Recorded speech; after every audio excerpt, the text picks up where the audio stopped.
प्रत्याशी के रूप जी में। जी। तो उस समय उन लोगों को मौका नहीं मिल पाया। तैयारी मेरे नोटिस में पूरी है कि उन्होंने पूरी तैयारी की थी, लेकिन उनको मौका ही नहीं मिल पाया। 10-15 दिन में वो दुष्प्रचार नहीं कर पाए। और 22 में वही लोग जो अपने आप को भारतीय जनता पार्टी का नेता कहते हैं, उन्होंने ही जो है बहुत तैयारी से जनता के बीच में जा करके नकारात्मकता फैलाई। जिनको जिताने का उन्होंने काम किया था वही उनके लिए आज गले की हड्डी बनी हुई है। मैं तो कहता हूं कि भाई जो जीते हैं हमारे विधायक हैं, हमारे लिए वो विधायक हैं क्षेत्र के, और मेरी कोई व्यक्तिगत रंजिश तो है नहीं। विधानसभा जो है जब ओपन हुई तो मैं लगातार तब से अब तक 5 चुनाव लड़ चुका हूँ। और अभी मैं ये समझता हूँ, जैसे अपने साथी भी बोलते हैं, जनता के लोग भी बोलते हैं कि कम से कम एक चुनाव तो लड़ाई जा सकता है बच्चे। तो मैंने कहा भाई कम से कम कुछ मैदान तो बनाए, लेकिन मैदान के लिए जगह चाहिए। और जगह जब मैंने सारा तलाशा तो 2 ही जगह जो है वो मेरी नज़रों में आई थी। एक तो बस पार्किंग्स हैं, बड़कोट और जानकी चट्टी में मैंने 3 मंजिला स्वीकृत करवाई थी, लेकिन उसमें बजट कम होने की वजह से जो बड़कोट का था उसमें आपके तीसरी मंजिल में ऑडिटोरियम भी बनना था। अच्छा। नगर पालिका का, जिसमें कम से कम 5000 लोगों की बैठने की व्यवस्था। पहले भी निवेदन कर चुका हूँ और आपके माध्यम से भी एक बार फिर से निवेदन करना चाह रहा हूँ कि टिकट महत्वपूर्ण नहीं होता, वोट महत्वपूर्ण होता है। कोई भी विधायक अगर बनता है तो वो जनता की वोट से बनता है, टिकट से नहीं बनता। अगर मुख्यमंत्री जी आते तो निश्चित रूप से आने से कुछ न कुछ क्षेत्र का लाभ ही होता। नमस्कार, मैं हूं सुनील थपलियाल और यमुनोत्री एक्सप्रेस में आपका स्वागत है। अब क्योंकि लगातार हम आपके बीच में आते रहते हैं और कई मुद्दों को लेकर के, और जिस तरह से अब 2027 जो है विधानसभा चुनाव होने वाले हैं, उसकी पूरी तैयारी और जो सरगर्मियां हैं वो शुरू हो चुकी है पूरे उत्तराखंड में। आज जो है यमुनोत्री क्षेत्र के पूर्व विधायक श्री केदार सिंह रावत जी हमारे बीच में हैं, और क्योंकि मिशन 2027 को लेकर के आप भी जो हैं अपनी आवाज बुलंद कर चुके हैं और तैयारी कर रहे हैं। सर, आपका स्वागत है यमुनोत्री एक्सप्रेस में। 2027 मिशन है, तो कैसे? धन्यवाद, नमस्कार। मैं आपके माध्यम से सभी क्षेत्रवासियों को और प्रदेशवासियों का भी अभिवादन करना चाहता हूं, और उनको आने वाले नव वर्ष की भी एडवांस में वेल इन एडवांस शुभकामनाएं देना चाहता हूं। आपने अभी 2027 मिशन की बात की, तो ये तो सभी जानते हैं कि मैं जो राजनीतिक जीवन है मेरा, वो विद्यार्थी जीवन से 1978 में मैं डीएवी पीजी कॉलेज का महामंत्री रहा हूँ छात्र संघ का, और तब से लगातार राजनीतिक पृष्ठभूमि में रहा हूँ। चाहे मेरी पारिवारिक पृष्ठभूमि रही हो, पिताजी के समय से, बड़े भाई के समय से, और जब वकालत में मैं आया तो फिर राजनीतिक जीवन की पूरे सक्रिय राजनीतिक जीवन में भी प्रवेश किया। और पहले जो है उत्तर प्रदेश के समय में मैं आपसे कहूं कि ये जो उत्तराखंड राज्य की जो मांग थी, वो भारतीय जनता पार्टी के बैनर तले बड़े भाई साहब राजेंद्र सिंह रावत जी ने और मैंने 1986 में, जब भारतीय जनता पार्टी के एजेंडे में भी राज्य नहीं था, 1986 में हमने यमुनोत्री में 5.5 महीने की ऐतिहासिक भूख हड़ताल की थी। और उस हड़ताल को समाप्त करने के लिए तत्कालीन जो मुख्यमंत्री थे उत्तर प्रदेश के, वीर बहादुर सिंह जी आए थे। अच्छा, ये भी कहते हैं कि भाजपा के फाउंडर आप लोग रहे हैं यहाँ पे, भाजपा का जो सदस्यता दिलाई थी। बिल्कुल निश्चित रूप से भाजपा के फाउंडर मेंबर्स में से रहे हैं बड़े भाई साहब भी। वो उत्तरांचल प्रदेश संघर्ष समिति के केंद्रीय महामंत्री भी रहे हैं। 2 केंद्रीय महामंत्री हुआ करते थे, भगत सिंह कोश्यारी जी और राजेंद्र सिंह रावत जी, और मैं तो अध्यक्ष था उस समय। और निश्चित रूप से देहरादून के बाद सिर्फ देहरादून शहर में नित्यानंद स्वामी जी हुआ करते थे, भारतीय जनसंघ के एमएलए।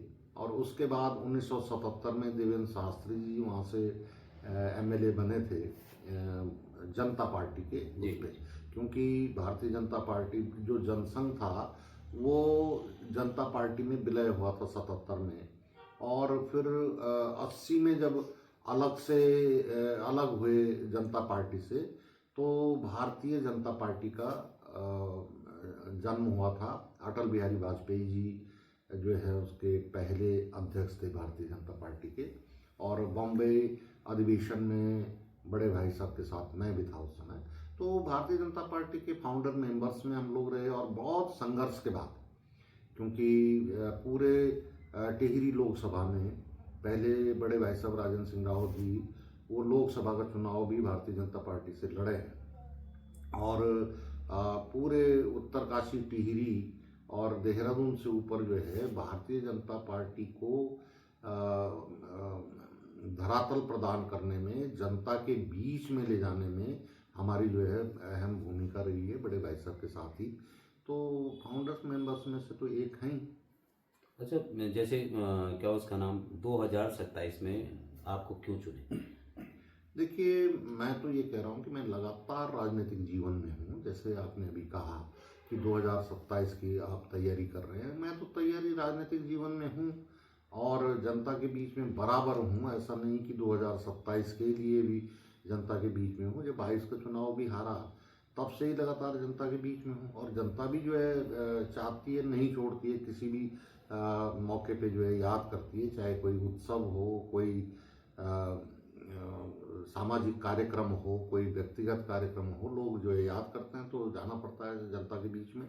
तो 27 के लिए भी मैंने ये कहा है कि मैं लगातार, जब से राज्य गठन हुआ है, क्योंकि पहले उत्तर प्रदेश के समय पे उत्तरकाशी जो है वो रिजर्व कॉन्स्टिट्यूंसी थी, अनुसूचित जाति के लिए रिजर्व थी, तो हम लोग सहकारिता और पंचायतों के चुनाव के माध्यम से जो है जनता के बीच में रहते थे। मैं 3 बार जिला सहकारी बैंक का अध्यक्ष भी रहा हूँ, बड़े भाई साहब ब्लॉक प्रमुख रहे, जिला पंचायत के अध्यक्ष रहे।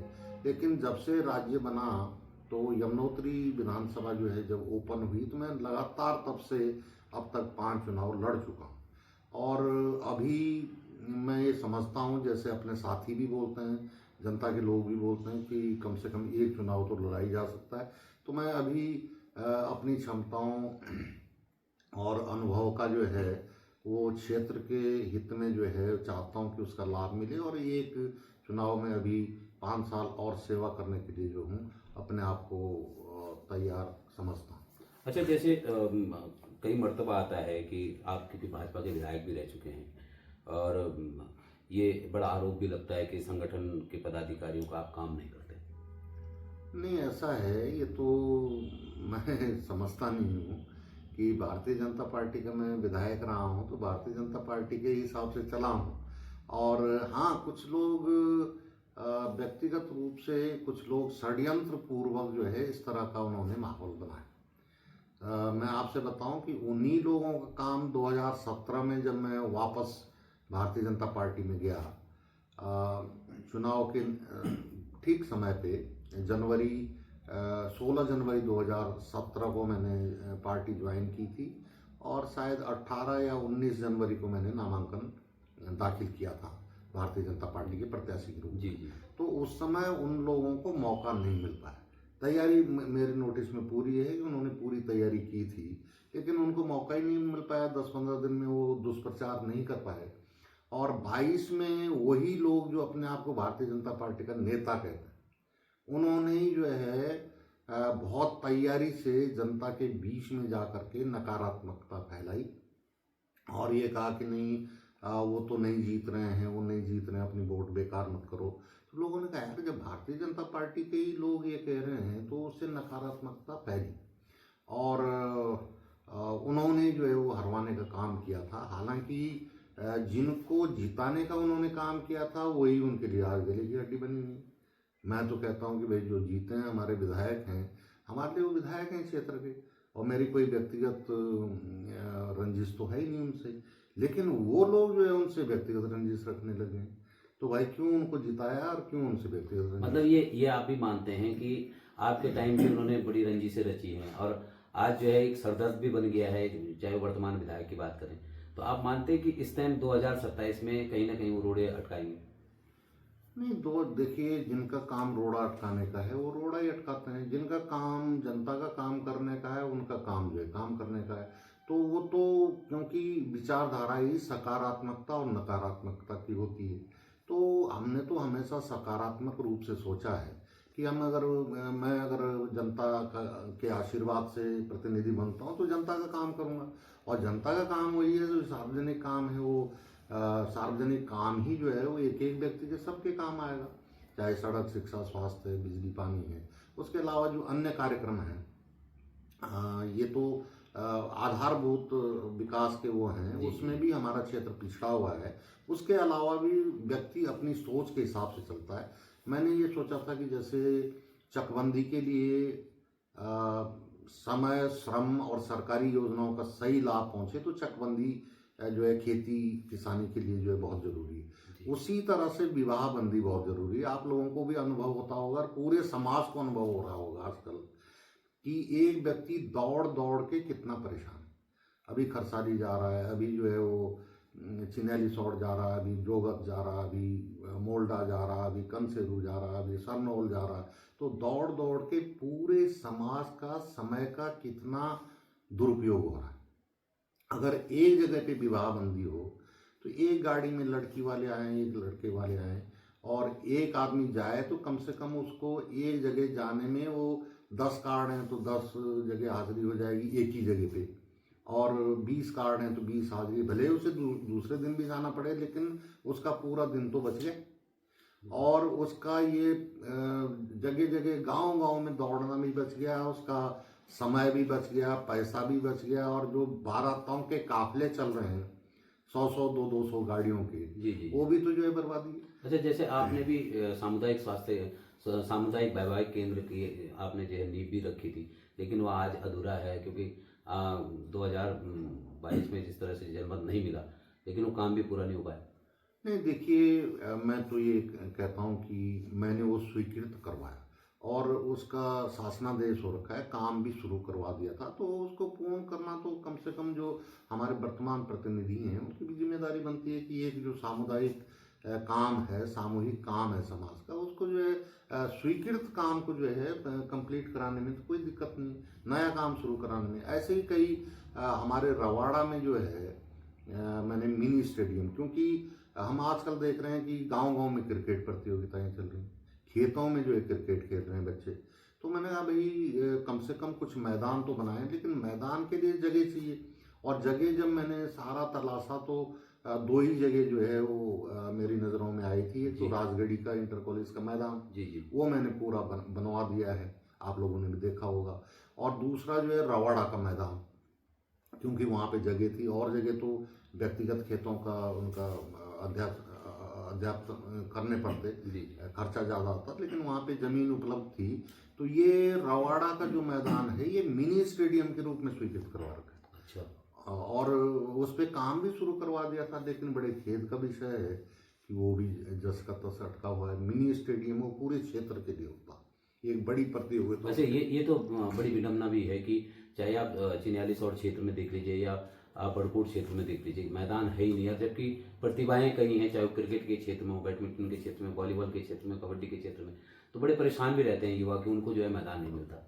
निश्चित रूप से देखिए, मैंने इसीलिए रवाड़ा का जो जगह मिली थी उसको मिनी स्टेडियम स्वीकृत करवाया था।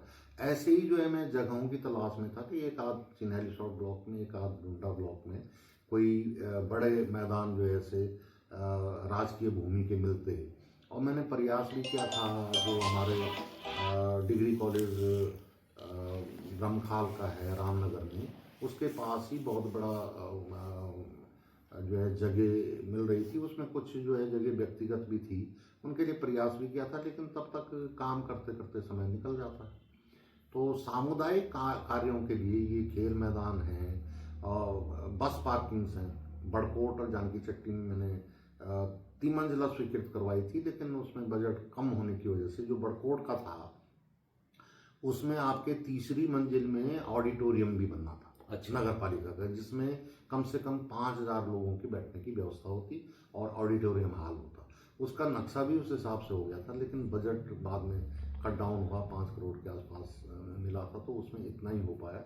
ऐसे ही जानकी चट्टी का भी था, वो भी 3 मंजिले में जो है वेटिंग हॉल के रूप में जो है कम से कम 5,000 लोगों के लिए उसमें स्थान होता, लेकिन वो बजट की कमी की वजह से उतना ही में अटकाना पड़ा। और मैं आपके माध्यम से ये कहना चाह रहा हूँ कि प्रसादम योजना में मैंने इसी हॉल में बैठ करके वो फाइनल करवाया था 2 साल का जो कार्य योजना थी वहाँ की, मास्टर प्लान जो था वो दिल्ली में बैठक हुई थी, उत्तरकाशी में बैठी हुई। अब इस हॉल में डीएम भी उसमें थे, मैं तत्कालीन विधायक था, तो 35 करोड़ रुपए उसमें स्वीकृत करवाए थे और उसका टेंडर भी हो गया था। लेकिन अब मुझे ज्ञात हो रहा है कि वो पैसा जो है डाइवर्ट कर दिया गया। ये बहुत बड़ा विषय है, आपके माध्यम से मैं बोलना चाह रहा हूँ कि सरकार ने ऐसा क्यों किया कि यमुनोत्री धाम जो इतना हमारा प्रथम धाम है, महत्वपूर्ण धाम है, उसके लिए 35 करोड़ रुपए जो है केंद्र से मैंने स्वीकृत करवाए प्रसादम योजना के, और उसका टेंडर भी हो गया था मास्टर प्लान का, लेकिन वो पैसा मुझे सुनाई दे रहा है कि वो डाइवर्ट कर दिया गया, काम ही शुरू नहीं हुआ अभी। तो अगर माना जैसे डाइवर्ट हो गया ये, तो क्या ये ऐसा प्रयास नहीं किया जा सकता कि दोबारा इस पे जो है वापसी हो? अब प्रयास तो जो वर्तमान प्रतिनिधि हैं, मैं तो इसलिए चुप हूँ कि भाई उनका कर्तव्य है वो उसमें बात करें। अब मैं तो अभी कुछ नहीं कह सकता हूँ इस बारे में। और दूसरा बिंदु मैं आपके माध्यम से कहना चाह रहा हूँ कि पिछले वर्ष 14 करोड़ कुछ लाख की स्वीकृति हुई थी यमुनोत्री से लेके जानकी चेटी तक सुरक्षात्मक कार्यों की सिंचाई विभाग के माध्यम से, और उसके भी टेंडर हो गए थे, काम शुरू होने की प्रक्रिया, ठेकेदार भी आ गए। अब मुझे मिले भी ठेकेदार जानकी चट्टी में, वो अलेत गांव के रहने वाले हैं, कोई रावत हैं जिनको काम मिला था, और उन्होंने जो है गोदाम के लिए एक जानकी चट्टी में एक दुकान भी जो है किराए पर की थी, और उसमें गोदाम का सामान भी रखा। और बड़ा ताजुब का विषय है, आपके माध्यम से कहना चाह रहा हूँ कि वो 14 करोड़ कुछ लाख रुपए भी जो है डाइवर्ट कर दिए। कहाँ डाइवर्ट हुए हैं ये तो खोज का विषय है, आप लोग भी पता कर सकते हैं, सिंचाई विभाग के अधिकारियों से पूछ सकते हैं कि वो पैसा गया कहाँ, जिसका टेंडर भी हो गया था, काम भी प्रारंभ हो गया था। नहीं मतलब जैसे अगर टेंडर हो गया, सब कुछ हो गया, उसके बाद भी डाइवर्ट करना, ये कहीं ना कहीं दूषित राजनीति नजर नहीं आती आपको? ये दूषित राजनीति है। और यमुनोत्री जैसे प्रथम धाम, जब यमुनोत्री की इतनी वो अनदेखी होगी तो अन्य जगहों की तो हम क्या कह सकते हैं। अच्छा, जैसे रैगी हम देख रहे हैं कि जनता को आपसे उम्मीद है, तो उसे पूरा कैसे करेंगे? देखिए, जनता की उम्मीद तो जनता के हाथ में है। निर्णय अभी तो 27 में जनता ने निर्णय करना है कि अगर वो अपनी उम्मीदें मुझसे लगाए हुए हैं तो मुझे उनका आशीर्वाद चाहिए मतदान के रूप में। फिर जो अगले 5 साल 2032 तक जो मुझे मिलेंगे, मैं निश्चित रूप से अपने पूरी शक्ति, अनुभव के आधार पे जो है अपने क्षेत्र के चौमुखी विकास के लिए कार्य करूँगा। अच्छा, एक बात और कि अगर माना, क्योंकि 2027 से टिकट भी होने, भाजपा कांग्रेस सब देंगे, भाजपा अगर टिकट नहीं देती तो क्या निर्णय रहेगा? देखिए, मैं पहले भी निवेदन कर चुका हूँ और आपके माध्यम से भी एक बार फिर से निवेदन करना चाह रहा हूँ कि टिकट महत्वपूर्ण नहीं होता, वोट महत्वपूर्ण है। कोई भी विधायक अगर बनता है तो वो जनता की वोट से बनता है, टिकट से नहीं बनता। टिकट तो मैं 5 चुनाव लड़ चुका हूँ और कोई भी चुनाव बिना टिकट के नहीं लड़ा। तो मैं अगर टिकट से विधायक बनता है तो मैं 5 बार का विधायक होता, मैं तो 2 ही बार विधायक रहा हूँ, 5 बार मुझे टिकट मिला।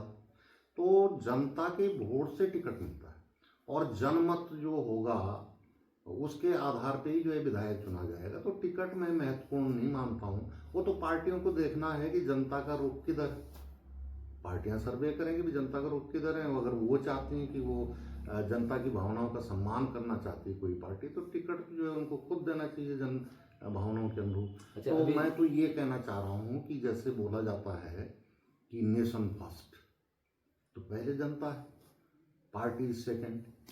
पार्टी जो भी पार्टी है वो जनता के लिए। अच्छा, अभी तक के जो हालात देख रहे हैं हम, अधिकतर दौड़ भाजपा की तरफ जो है टिकट में लगी है कि मैं भी कैंडिडेट। देखिए, ज़्यादातर लोग तो जो है भाजपा की ओर दौड़ रहे हैं और मेरी समझ में नहीं आ रही कि भाजपा भी ज़्यादातर लोगों को कैच कर रही है। लोग भी भाजपा की तरफ दौड़ रहे हैं और भाजपा भी जो है लोगों को कैच कर रही है, तो अच्छी बात है। लेकिन भाजपा को भी ये देखना चाहिए कि जन भावनाओं को कैच करे, जनता के क्या जनता चाह रही है उस क्षेत्र की, उसको जो है कैच करे, और नहीं करती तो जो पार्टी भी कैच करेगी जनभावनाओं को, उसी पार्टी का जो है प्रतिनिधि होगा।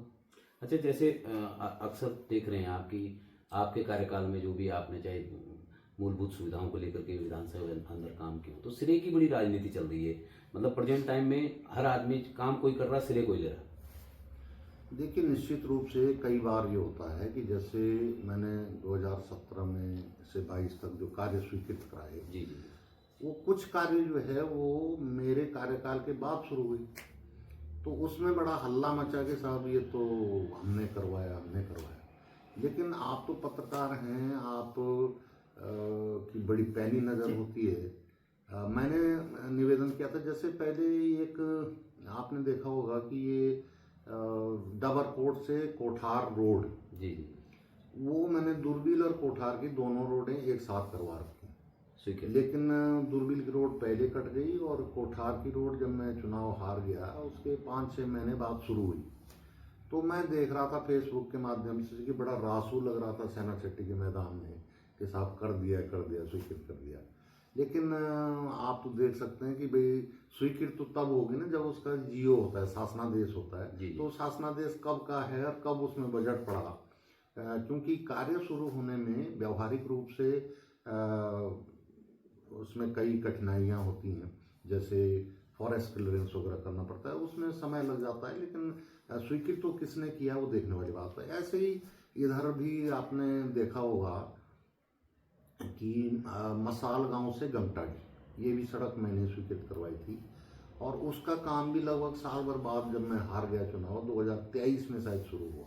अच्छा। तो कई लोग जो है चिल्लाने लगे कि ये जो है वो हुआ, लेकिन कई साथियों ने जो है उसमें फिर उसी पोस्ट में जो है वो शासनादेश की भी प्रति डाल दी थी कि ये देखिए शासनादेश कौन सी तारीख का है, जो आपने कराया। तो जो मैंने करवा रखा था। तो ऐसा हो जाता है कभी व्यावहारिक रूप से कार्य को धरातल पर उतरने में समय लग जाता है, लेकिन स्वीकृति उसकी पहले की हो रखी है। तो ऐसे कई कार्य हैं। अच्छा, जैसे मैं देख रहा हूँ कि रवाई शरदोत्सव भी चल रहा है बड़कोट में, भाजपा ने बड़ी दूरियां बनाई हुई है। तो आप क्या मानते हैं कि ये सार्वजनिक मेले हैं, थौले हैं, इस पर कुछ मुख्यमंत्री भी नहीं आए जबकि उनका आमंत्रण था, बाकायदा गए भी थे। देखिए, रवाई शरदोत्सव जो है एक परंपरा है बड़कोट नगर पालिका परिषद की, और बीच में वो परंपरा जो है टूट गई थी, नहीं हो पाया किसी तरह से। और मैं बल्कि जो हमारे वर्तमान नगर पालिका के अध्यक्ष हैं हमारे विनोद डोभाल जी, उनका भी आभार व्यक्त करना चाहता हूँ, उनको धन्यवाद करना चाहता हूँ कि उन्होंने उस परंपरा को फिर से जो है प्रारंभ करवाया, और बहुत अच्छी तरह से जो है वो मेले को संपादन करवा रहे हैं। बड़े अच्छे अच्छे कलाकार, दिन भर में जो है कई किस्म के कार्यक्रम, जिसमें स्कूली बच्चों से लेकर के साहित्यकारों से लेकर के कलाकारों से लेकर के स्थानीय कलाकारों से लेकर के सारा जो है वो उसका समागम हो रहा है। तो ये बहुत अच्छी बात है, बहुत अच्छी पहल है, और मैं समझता हूँ कि ये रवाई शरदोत्सव ये तो जनता का उत्सव है। और अगर माना किसी की राजनीतिक दुश्मनाई भी है तो जो पद पे बैठा हुआ है वो तो सभी का प्रतिनिधि है। अगर जो व्यक्ति इस समय नगर पालिका परिषद के अध्यक्ष के रूप में कार्य कर रहा है तो वो पूरे नगर के अध्यक्ष के रूप में कार्य कर रहा है वो, तो ये छोटी सोच हमको नहीं रखनी चाहिए। और बीजेपी हो कांग्रेस हो, सब जो है जनता के लिए हैं, और ये जो उत्सव है ये जो है जनता का उत्सव है। अच्छा, जैसे बड़ा उम्मीद लगाई थी मुख्यमंत्री जी ने कि जनता ने कि मुख्यमंत्री आएंगे, तो एक सीएम का ना आना तो कहीं ना कहीं क्षेत्र का नुकसान मानते हैं।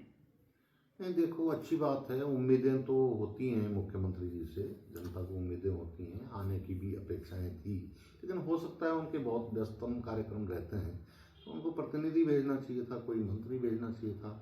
और अगर मुख्यमंत्री जी आते तो निश्चित रूप से आने से कुछ न कुछ क्षेत्र का लाभ ही होता।